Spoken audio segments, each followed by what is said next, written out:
Welcome to the Country Watch Political Intelligence Briefing Quick Hits, a weekly briefing of hot stories across the world in brief.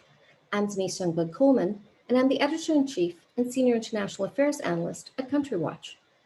This week, the United States is the featured country, given the impeachment trial and acquittal of former President Donald Trump.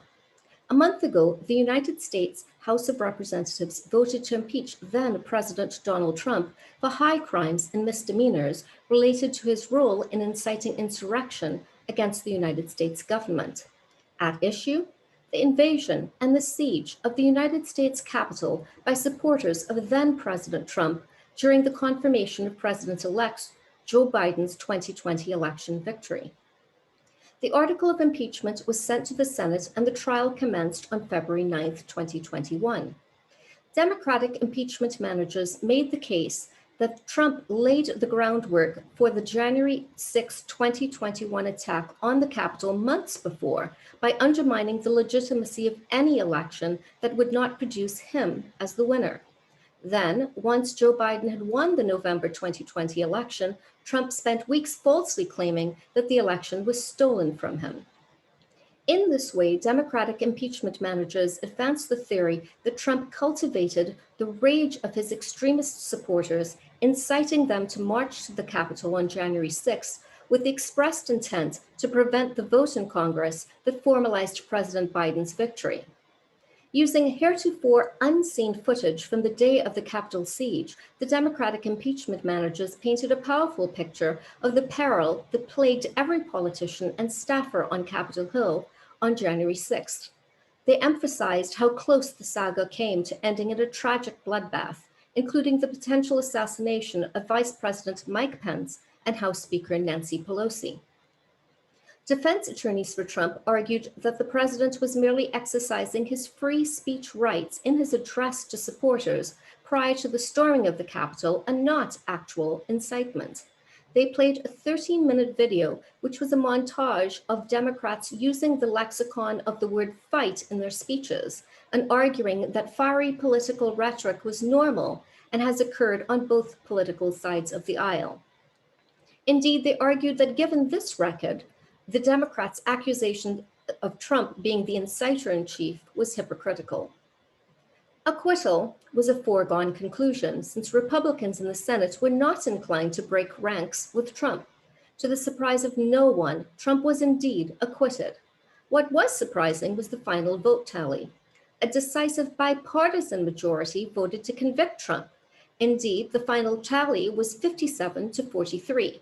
Every Democratic senator voted guilty, in addition to 7 Republicans. With the vote short of a 2/3 majority, that is to say, short of the requisite 67 votes, Trump was acquitted by the Senate for a second time following an impeachment trial. There were 3 inevitable conclusions to be drawn from the second impeachment and impeachment trial of Donald Trump. 1.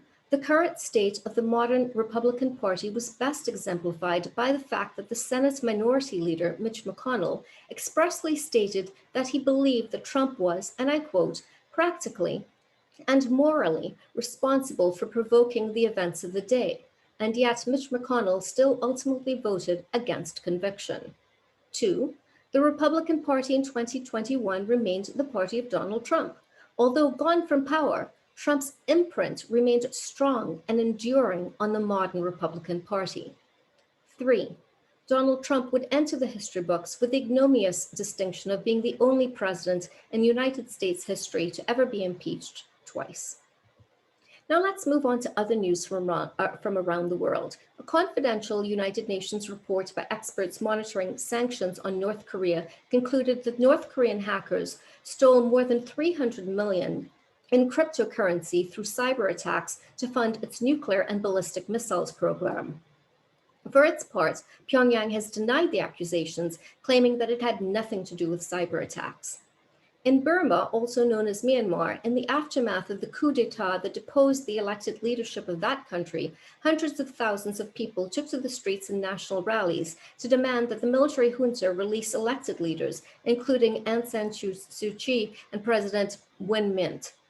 The international community was continuing its pressure campaign against Burma, also known as Myanmar, Of note was a demand by the United Nations top humanitarian agency during an emergency session that civilian rule be restored and that the elected leadership be released from detainment.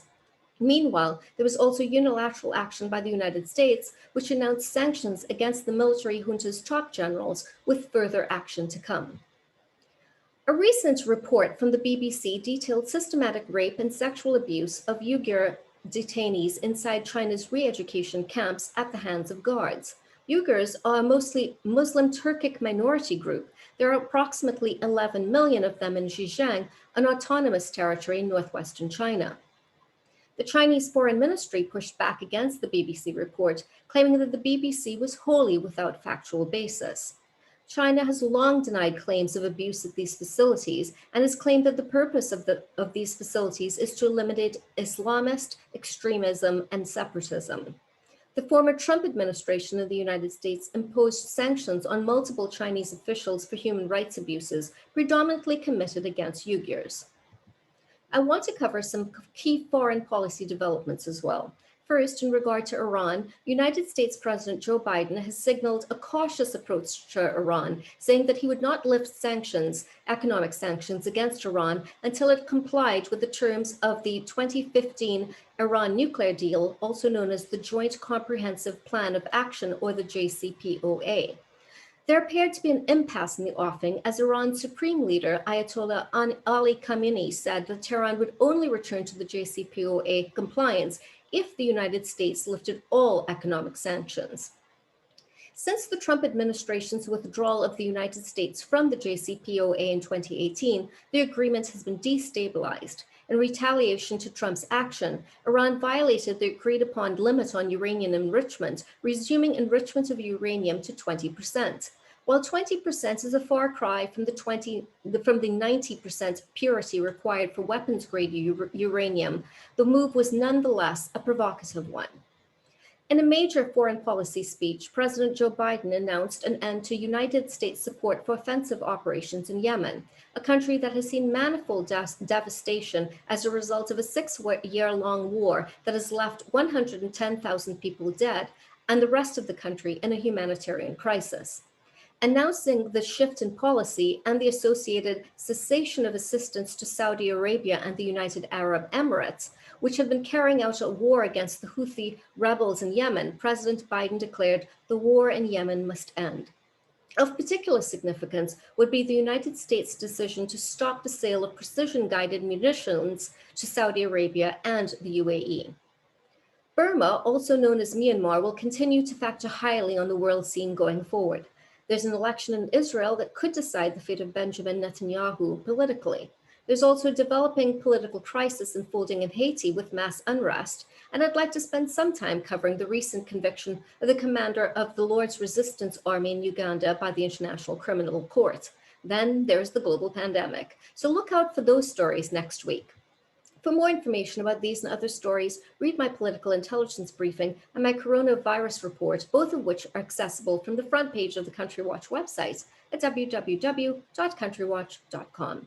Thank you for your time. Have a great day, and remember that we live in an interconnected world.